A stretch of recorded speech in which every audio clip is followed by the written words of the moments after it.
चलिए आज के सेशन की शुरुआत। मेरा स्क्रीन विजिबल हो गया होगा। यस। चलिए बहुत बहुत धन्यवाद। तो आज हम सेशन शुरू करते हैं। जैसा हमारा हमेशा का एक रूल है कि एक अच्छे विचार के साथ हम आज की बातचीत को शुरू करते हैं। तो आज का विचार कुछ इस तरह से है, जो मेरा पसंदीदा विचार है, कि जो सपने देखने की हिम्मत रखते हैं वो पूरी दुनिया को जीत सकते हैं। मतलब जिसके अंदर एक ड्रीम है, तमन्ना है, एक इच्छा है, वो व्यक्ति अगर उसकी बातचीत को पूरी दुनिया के सामने प्रस्तुत करने की हिम्मत रखता है ना, तो वो दुनिया को जीत सकता है। ये बहुत पावरफुल सेंटेंस है, बहुत पावरफुल विचार है, जो जिंदगी में एक आपको एक मोटिवेशन भी देगा, इंस्पिरेशन भी देगा, और आपको कुछ करने की ताकत देगा, प्रेरणा देगा। ये कोटेशन आप डायरी में लिखिए और उसके नीचे अंडरलाइन बनाइए, 3 लाइन बना दीजिए कि ये मेरे को पूरी ताउम्र इस कोटेशन के साथ जीना है। चलिए आगे बढ़ते हैं। आज का हमारा सेशन का टॉपिक है ड्रीम्स। जी हाँ, ड्रीम्स। जैसे कहा जाता है ड्रीम्स के बारे में कि जितनी बड़ी आपकी ड्रीम होगी उतनी ही बड़ी आपकी टीम होगी। क्योंकि हम डायरेक्ट सेलिंग इंडस्ट्री में है, तो डायरेक्ट सेलिंग से रिलेटेड हम इस टॉपिक को कनेक्ट कर रहे हैं, लेकिन मैं आम जिंदगी में भी थोड़ा सा इस पर चर्चा करना चाहूंगा कि इस धरती पर क्या ऐसी चीज है, इस पूरी धरती पर, पूरे ब्रह्मांड में क्या ऐसी चीज है जिसकी वजह से कुछ लोग तो फेल हो जाते हैं और कुछ लोग उसको टॉप कर जाते हैं, यानी उसको पूरा कर जाते हैं। ऐसा क्या है? जब इस पर एनालिसिस किया, जब इस पर पूरा विश्लेषण किया, तो पता चला कि इस पूरी धरती पर जो व्यक्ति जीतते हैं या जो व्यक्ति हार जाते हैं या कुछ फेलियर हो जाते हैं, तो उसके बीच में सिर्फ एक शब्द की जो गुंजाइश होती है, जिसकी वजह से वो करिश्मा होता है। वो शब्द है उस व्यक्ति का सपना, उसका ड्रीम। जबकि ये हम बचपन से सुनते आ रहे थे हमारी पुरानी मान्यताओं के आधार पर कि भैया बेटा, या आप इतनी ही चादर फैलाओ, इतने ही पाँव फैलाओ जितनी आपकी चादर हो। ये सब पुरानी मान्यताएं हैं। अभी हम जो बातचीत करेंगे ना, उसके आधार पर आपको पता चलेगा कि अब वो जमाना नहीं रहा है कि भैया हमारा जितना पाँव है उतनी ही चादर फैलाइए। नहीं, अब जमाना बदल चुका है। आप कितना बड़ा सोच सकते हैं, आपकी चादर छोटी है तो भी कोई दिक्कत नहीं है। आपके अंदर उस सोचने का एक जुनून होना चाहिए, एक बर्निंग डिजायर होनी चाहिए, कठोर इच्छा होनी चाहिए, एक तमन्ना होनी चाहिए, एक दृढ़ विश्वास होना चाहिए कि यस, ये काम मैं करके दिखा सकता हूँ। वो सपना आप लिखिए, उस सपने को लिख डालिए, ताकि वो सपना आपके अंदर एक नई एनर्जी क्रिएट करता है। वो सपना आपका एक नया रूप दुनिया को दिखाता है। वो सपना आपकी ज्वलंत इच्छा बन करके दुनिया के सामने प्रस्तुत होती है, और उसी वजह से आप कुछ कर गुजरने की ताकत अपने अंदर खुद पैदा करके उसको कर गुजरने के लिए तैयार हो जाते हैं। इसलिए इस डायरेक्ट सेलिंग इंडस्ट्री के हिसाब से भी हम अगर बात करें, तो यहाँ पर भी वो सपना ही सब कुछ है। जिसका सपना है इस इंडस्ट्री में आने से पहले कि मैं किसी भी कारण से बाहर के सभी कार्य करते हुए मैं अपने उस सपनों को पूरा नहीं कर पा रहा हूं, तो माय डियर फ्रेंड्स, ये इंडस्ट्री आपका वेलकम करती है कि आइए उन सारे सपनों को यहाँ सजाएं, आइए उन सारे सपनों को यहाँ लिखें। आपने जो भी अपनी डायरी पेन ली हुई है, आज मैं आपसे कहना चाहता हूँ, पेज 1, पेज 2 पे छोड़िए, और उसमें आज इस सेशन के बाद आप सारे सपनों को नोट डाउन करिए। लिखिए आपका छोटा सपना, मीडियम सपना, बड़ा सपना, इतना बड़ा सपना जो आपकी कैपेसिटी से बाहर हो, जिसके बारे में सोचने से आपको लगेगी हाँ ये तो कभी हो ही नहीं सकता। लिखिए, क्योंकि इस इंडस्ट्री में कहा जाता है जितनी बड़ी आपकी ड्रीम होगी उतना ही बड़ा आपका टीम होगा, आपका नेटवर्क होगा, आपका एक शानदार परिवार होगा, जिसकी वजह से आपके सपने पूरे होने की संभावनाएं 100% बढ़ जाती है। सपनों का मतलब क्या होता है? सपनों का मतलब होता है एक लक्ष्य जिसको हर हाल में पाना है, एक गोल, जिस गोल को कहा जाता है कि ये तो असंभव है, लेकिन उस गोल के पीछे आपका एक डेडिकेशन उस सपने को पूरा करने के लिए तैयार करता है। एक टारगेट, जिसके बारे में अगर आप अपने मन में खुद भी सोचे ना कि ये मेरे लिए संभव नहीं है, ये मेरी कैपेसिटी से बाहर है, वो टारगेट आप जब बनाते हैं वही आपका एक सपना होता है। मगर यहाँ क्या होता है, यहाँ पूरी दुनिया का जब एनालिसिस किया जाता है तो समस्याएं तो है सबके पास। समस्या ये है कि 97% लोग सपनों के बारे में सोचते ही नहीं है। 97% लोग सपनों के बारे में सोचते ही नहीं है, लिखना तो बहुत दूर की बात है, सोचते ही नहीं है। और जो सोचते हैं वो पूरे विश्व में 3% लोग होते हैं जो पूरी दुनिया को चलाने का वादा रखते हैं, ताकत रखते हैं। और आज पूरी दुनिया वो 3% लोगों की वजह से चल रही है। मगर यहां मैं एक चीज और कहना चाहता हूं, सपने 97% लोग नहीं सोचते सपनों के बारे में, लेकिन वो काम तो सपनों के लिए ही करते हैं। काम तो सपनों के लिए ही करते हैं। अगर आप नौकरी कर रहे हैं तो आप मालिक के सपनों के लिए काम कर रहे हैं। अगर आप सरकारी नौकरी कर रहे हैं तो आपके उस प्रशासन के काम, जो विचार है, जो उनके टारगेट्स हैं, जो उनके प्रोजेक्ट्स हैं, उनके ऊपर आप, उन सपनों पर आप काम कर रहे हैं। अगर आप खेत में हैं तो आप उस खेत के अंदर जो बीज बुआई की गई है, उस बीज का जब उत्पादन होता है, उस बीज के सपनों के लिए काम कर रहे हैं कि ये बीज अंकुरित होगा और ये एक बीज कई बीजों में रूपांतरित होगा। उस सपने को देख करके आप उस खेत में जाके काम कर रहे हैं। अगर आप कोई व्यापार कर रहे हैं तो आप उसमें भी कोई ना कोई सपना लेकर के बैठे हैं कि यस, इस व्यापार से मैं ये काम कर पाऊंगा मेरे बच्चों के लिए, मेरे पिताजी के लिए, मेरे दादाजी के लिए। यानी पुराना पीढ़ी दर पीढ़ी जो व्यापार आपका चला आ रहा है, उसी सपने को आप लेके आगे बढ़ रहे हैं कि मेरे दादाजी ने खोला था, पिताजी ने चलाया, पिताजी ने चलाते हुए अब मुझे सौंपा, ये मेरी जिम्मेदारी। इसी सपने को हम लेके आगे बढ़ रहे हैं। यानी व्यक्ति किसी न किसी के सपनों के लिए काम कर रहा है। काम तो हो रहा है। हाँ, बात ये है कि 97% लोग खुद के सपनों के लिए काम नहीं कर रहे हैं, खुद के लिए सपने बुन ही नहीं पा रहे हैं, खुद के लिए सपने लिख ही नहीं पा रहे हैं, खुद के लिए सपनों का एक लक्ष्य, टारगेट या गोल बना ही नहीं पा रहे हैं। इसलिए मैं आज आपसे कहना चाहता हूँ, सपनों का सही मतलब समझकर आप अपने खुद के लिए सपने लिखिए कि वाकई में मेरी जिंदगी में भी कुछ अधूरा सा है, अधूरापन है। मैं कुछ मेरी जिंदगी में से उस अधूरेपन को दूर करने के लिए मैं कुछ कर जाऊं, मैं कुछ कर पाऊं। मेरे पास एक ऐसी व्यवस्था आई है जिसका नाम है डायरेक्ट सेलिंग इंडस्ट्री।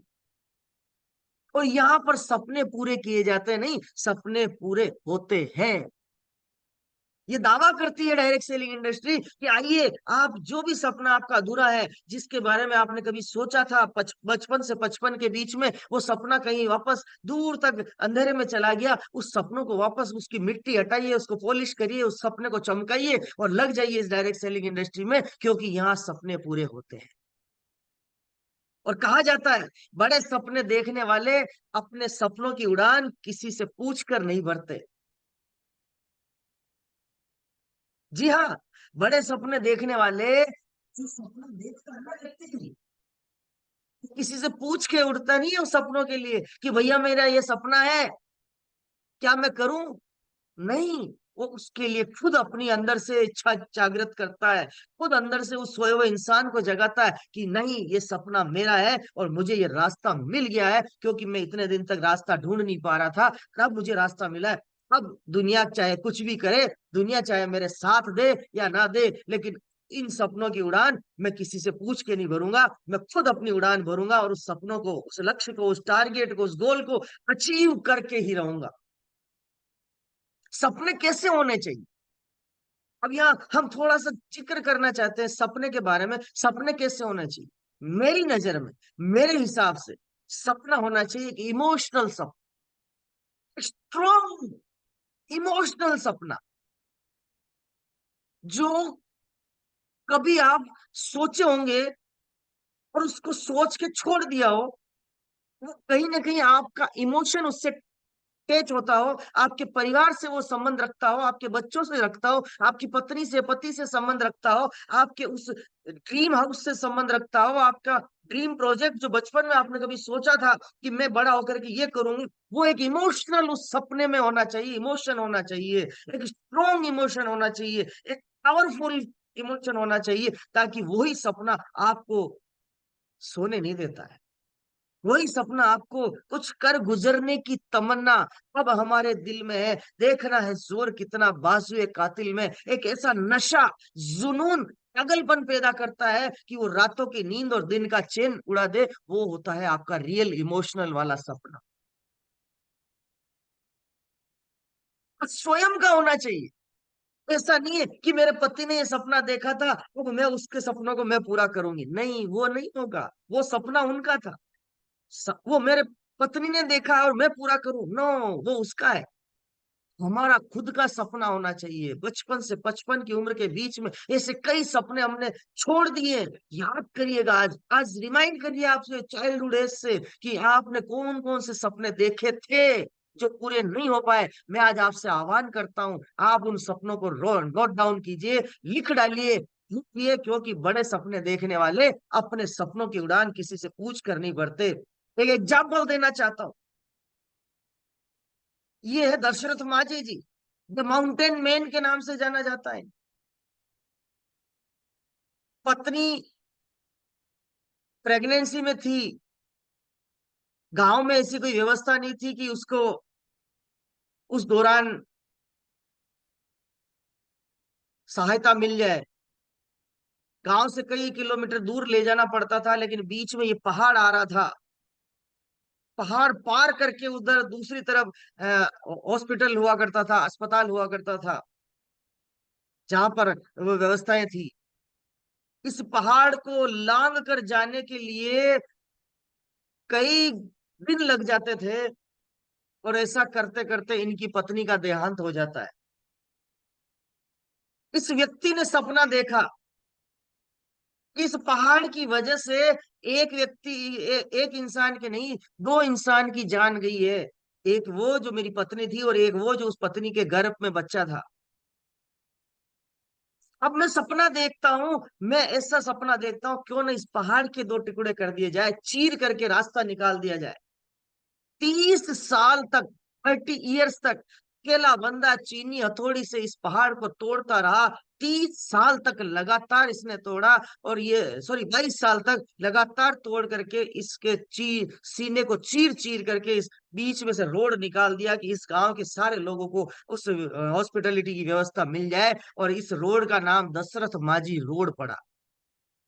इन्हीं का एक कोटेशन है, भाग्य और दूसरों को दोष क्यों देना, जब सपने हमारे हैं तो कोशिश भी हमारी होनी चाहिए, तभी सफल होने का असली मजा आएगा। इसको तो किसी ने नहीं कहा था कि पहाड़ को तोड़, पहाड़ को चीर, सीना चीर दे। असंभव सी दिखने वाली चीज को उसके बारे में सोचने को सपना कहते हैं। चीनी हथौड़ी से पहाड़ के दो टुकड़े करना, अगर किसी के सामने बोलो ना तो हंस हंस के पागल हो जाएंगे, बोलेंगे साला तू दिमाग सटक गया, पागल हो गया है। चीनी हथौड़ी से भी पहाड़ तोड़ा जाता है क्या? ये असंभव सा लगता है। वो एडिसन ने कभी सोचा था? अगर एडिसन बोलता किसी दुनिया से कि मैं ऐसा सोच रहा हूं कि प्रकाश आएगा, ऐसी एक चीज का आविष्कार करूं जिससे प्रकाश फैलेगा, अंधेरा खत्म हो जाएगा, दुनिया ने उस समय हंसी थी। 1962 में कैनेडी के अंदर, कैनेडी में एक व्यवस्था थी कि ऐसा सोचा लोगों ने कि मैं चांद पर जाऊंगा। उस समय भारत में ये व्यवस्थाएं नहीं थी, तो भारत ने नहीं सोचा, तो सपना पूरा नहीं हुआ। लेकिन उस समय उन्होंने सोचा, 1962 में वो लोग चांद पर चले गए। यानी कहने का मतलब, ऐसे कई उदाहरण है। महात्मा गांधी जी ने पहले सोचा था कि अंग्रेजों से आजादी प्राप्त करनी है, भारत को आजाद कराना, पहले सपना बुना था, तब वो सपना पूरा हो पाया। क्योंकि असंभव सी चीज जो दिखाई देती है उसके बारे में सोच लेना ही आपका सपना हो जाता। सोचना तो पड़ेगा। Dreams convert to reality. आप ड्रीम सोच लिए तो इसको रियलिटी में कैसे बदलेंगे? सबसे पहले डिफाइन यूर ड्रीम्स। आपके ड्रीम्स को महसूस करिए, डिफाइन करिए। उनकी कैटेगरी बनाइए कि ये मेरा शॉर्ट टर्म ड्रीम है, ये मेरा मिड टर्म है, ये मेरा लॉन्ग टर्म है, ये मेरा इंस्टेंट मुझे ये सपना पूरा करना है, ये मेरा 2 से 6 महीने का सपना, ये मेरा 1 से 2 साल का सपना, ये मेरा 2 से 5 साल का सपना। जब सपने आप लिख लें, उसके सामने टाइम फ्रेम कर लें, डेट डाल दें, उसको बाद उसका एक्शन प्लान, दूसरा पॉइंट आता, मेक एन एक्शन प्लान। उस पर एक्शन प्लान बनाइए कि अब मुझे इस सपने के लिए क्या करना है, ये डायरेक्ट सेलिंग इंडस्ट्री में मेरे सपने कैसे पूरे होंगे। उस चीज को समझ करके फिर आप उसका एक्शन प्लान बनाकर शुरू कीजिए। जब एक्शन प्लान बन जाता है तो एक्शन प्लान बनने से सपने पूरे नहीं होंगे, उस पर कमिटमेंट के साथ आपको एक्शन करना पड़ेगा कि यस, ये सपने मेरे हैं। अगर महात्मा गांधी ने सपना देखा था कि भारत अंग्रेजों से आजाद हो जाएगा, केवल वो सपना बना करके, सपना लिख करके और एक प्रोजेक्ट बना लेते, हाँ हम ऐसे बैठे रहेंगे, भारत एक दिन आजाद हो जाएगा, तो नहीं होता साहब। उसके लिए कमिटमेंट था उनका। उन्होंने लठ और लंगोट से, लाठी और लंगोट से उन्होंने एक दांडी यात्रा शुरू की, पूरे भारत में अलग जगह आह्वान जगाया और लोगों को जागृत किया और एक अवेयरनेस पैदा करके एक नई व्यवस्था को जन्म देने के लिए लोगों को एकत्रित किया और लगातार लगे रहे। कई सालों बाद एक दिन ऐसा आया कि 15 अगस्त 1947 को भारत आजाद हुआ। जो कमिटमेंट का परिणाम था। राइट ब्रदर्स, अनोखा आविष्कार कि हम एक ऐसे एल्यूमिनियम का, एक लोहे का एक ऐसा व्यवस्था जिस बनाएंगे कि वो जो 1000 किलोमीटर ऊपर जाकर के 1000 किलोमीटर की स्पीड से उड़ेगा। लोग हंसते थे कि ये संभव है ही नहीं, हो ही नहीं सकता, 1 फीट कोई लोहे की चीज उड़ नहीं सकती, आप 1000 किलोमीटर ऊपर की बात करते हो, वो भी आसमान में। अगर उस समय वो असंभव लगने वाली चीज के बारे में राइट बंधु नहीं सोचते, तो क्या आज पूरे वर्ल्ड में एरोप्लेन जैसी, हवाई यात्रा जैसी व्यवस्था हो पाती? उसके पीछे उनका कमिटमेंट था कि दुनिया की ऐसी की तैसी, दुनिया कुछ भी बोले, लेकिन मैंने सपना सोया या मैंने सपना देखा या मैं सपना सच करके दिखाऊंगा, ये मेरा कमिटमेंट है। और उसमें उनका इमोशनल अटैचमेंट हो जाता है, तो वो सपना पागलपन की हदों को पार करने के लिए तैयार कर देता है, क्योंकि उसमें खुद का स्वार्थ था, खुद का इमोशन था, क्योंकि ये सपना मेरा है, मैंने देखा है। इसलिए बहुत बड़ा सोचना पड़ेगा, जो असंभव सा लगता है। हम छोटा सोचते हैं, छोटा सोचना ही खतरा है। इस इंडस्ट्री में छोटा सोचना ही खतरा है। इस इंडस्ट्री में जितना बड़ा आप सोचेंगे, जितनी बड़ी आपकी ड्रीम लिस्ट होगी, आप उस इंडस्ट्री में स्पीडली आगे बढ़ पाए, क्योंकि आपका एक्शन प्लान इमोशन के साथ, कमिटमेंट के साथ आपको काम करने के लिए प्रेरणा देगा, आपकी बर्निंग डिजायर को जिंदा रखेगा। सपने वो नहीं होते जो रात को सोने देते हैं, सपने तो वो होते हैं जो रात को नहीं, दिन का चैन और रात की नींद उड़ा देते हैं, वो सपने होते हैं। इसलिए मैं आज आपसे कहना चाहता हूं, सपनों का एक नया फलसफा आप महसूस कीजिए। बड़े सपने बड़ी बड़ी मुश्किलों को पार करने के बाद ही पूरे होते हैं। आपको क्या लगता है? देश के प्रधानमंत्री जो अभी वर्तमान में है, उन्होंने पहले प्रधानमंत्री बनने का सपना देख लिया था, या वो बाद में बोले प्रधानमंत्री तो बन जाए बाद में सोचेंगे? जी नहीं, उन्होंने वो सारी तकलीफें, वो सारे दर्द झेले, तब जाकर के देश के प्रधानमंत्री बने थे। जवाहरलाल नेहरू बने, लाल बहादुर शास्त्री बने, या वर्तमान में जो भी हमारे देश के व्यवस्था को चलाने के लिए जो प्रधानमंत्री पद पर आ रहे हैं, उन्होंने कई संघर्ष झेले हैं, तब जाकर के वो उच्च पद पर बने। धीरू भाई अंबानी जी, ऐसा सपना जो असंभव सा लगता था कि एक बड़ी रिफाइनरी होगी, वो सोचते नहीं कि क्या आज अंबानी ग्रुप ऑफ इंडस्ट्रीज खड़ा होता, विश्व की सबसे बड़ी रिफाइनरी खड़ी होती? नहीं होती सर। इसलिए आज आपसे कहना चाहता हूं, बड़े सपने बड़ी बड़ी मुश्किलों के पार करने के बाद पूरे होते हैं। ये रियलिटी है। इसलिए आप बड़े ड्रीम्स देखिए, सोचना तो पड़ेगा, बड़ा सोचना पड़ेगा, असंभव लगने वाली चीज के बारे में सोचना पड़ेगा, क्योंकि छोटी छोटी आंखों में बड़े बड़े सपने लेने पड़ेंगे। तब जाके ये डायरेक्ट सेलिंग इंडस्ट्री आपके लिए, आपकी जिंदगी में एक नया करिश्मा करके दिखाएगी, एक नया विजन, नया दूरदृष्टि, नई प्लानिंग, सब कुछ इन बड़ी बड़ी बड़े बड़े सपनों को आप जब छोटी छोटी आंखों में देखेंगे, तो ये सब कुछ पूरे होते हुए नजर आएंगे। और आप इसी सपनों के सहारे इस इंडस्ट्री में जब कदम आगे बढ़ाएंगे, आपको लगेगा कि वाह, सुनहरे पल आने वाले हैं। और कहा भी जाता है, ये डायरेक्ट सेलिंग इंडस्ट्री अभी हिंदुस्तान में ताजा ताजा एंट्री हुई है। अभी तो जुम्मा जुम्मा कई कुछ सालों का अनुभव है हिंदुस्तान में, और अभी गोल्डन टाइम पीरियड आने वाला है। आप सबके लिए एक वो बहुत ही शानदार गोल्डन पीरियड स्टार्ट हो रहा है। अगले 3 से 5 साल इस इंडस्ट्री के लिए इंडिया में बहुत वाइटल सीन बनने वाले हैं। जबरदस्त ग्रोथ करने वाली है। पूरे वर्ल्ड लेवल पर एकदम स्पीडली इंडिया ग्रो करने वाला है। इसलिए आज से आप सपने बनाइए और इस इंडस्ट्री के लिए कुछ बड़ा करने के लिए, अपने आप के लिए, अपने परिवार के लिए कुछ बड़ा करने के लिए उन सपनों की लिस्ट बनाइए और इन सपनों के सारे आगे बढ़िए। और इसी सपनों से आगे बढ़ते हुए हम फिर अगले टॉपिक पर आपसे बात करेंगे। तब तक के लिए बहुत बहुत आभार, धन्यवाद। अब आज आपने हमने ये सपनों के बारे में कुछ बातचीत देखी थी।